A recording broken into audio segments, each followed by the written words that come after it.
మంచాల మీద ఉన్న వృద్ధులు, వికలాంగులు, విడోస్ తోటి గేమ్ ఆడుతున్నాడు. ఎవరో జగన్మోహన్ రెడ్డి గారు. ఎందుకనంటే ఎన్నికల నిబంధనల ప్రకారం కోర్టు వచ్చిన తర్వాత కొన్ని నిబంధనలు ఉంటాయి.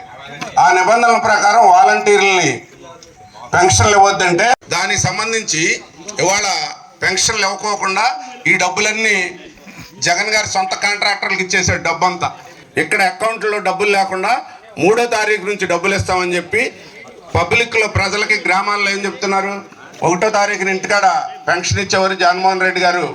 ఇప్పుడు చంద్రబాబు నాయుడు గారు ఆపమన్నారు కాబట్టి ఆపారు పెన్షన్ అనేది పుకారు పుట్టిస్తున్నారు. ఇవాళ మేము ఒకటే అడుగుతున్నాం, అరే వృద్ధులు, వికలాంగులు, విడోస్ వాళ్ళు ఏం అమాయకులు కాదు. వాళ్ళకి ప్రతి వాళ్ళకి కూడా ఒక కుటుంబం ఉంది. ఆ కుటుంబంలో వాళ్ళ పిల్లలు ఉన్నారు, కొడుకులు ఉన్నారు, మనవాళ్ళు ఉన్నారు, మనవరాళ్ళు ఉన్నారు, చదువుకున్న వాళ్ళు. నువ్వు ఎంత పబ్లిసిటీ చేసినా, తప్పుడు ప్రచారం చేసినా, రేపు రాబోయే తెలుగుదేశం ప్రభుత్వం చంద్రబాబు నాయుడు గారు వచ్చిన తర్వాత 1వ తారీఖు ఉదయం 4,000 రూపాయలు పెన్షన్ ఇవ్వటం జరుగుతుంది. ఇవాళ నువ్వు ఏదన్నా ఆపినా ఈ 3,000 తెచ్చుకు ఇంకో 1,000, 2 4 8,000, 3 4 తోటి 12,000 రూపాయలు పువ్వుల్లో పెట్టి వృద్ధులకి, వికలాంగులకి, అలాగే డయాలసిస్ పేషెంట్లకి, డిజబిలిటీ ఉన్న మంచం మీద నుంచి లగలేని వాళ్ళకి కూడా ఇంటికి పంపించే పద్ధతి ఇవాళ చంద్రబాబు నాయుడు గారు చేస్తారు.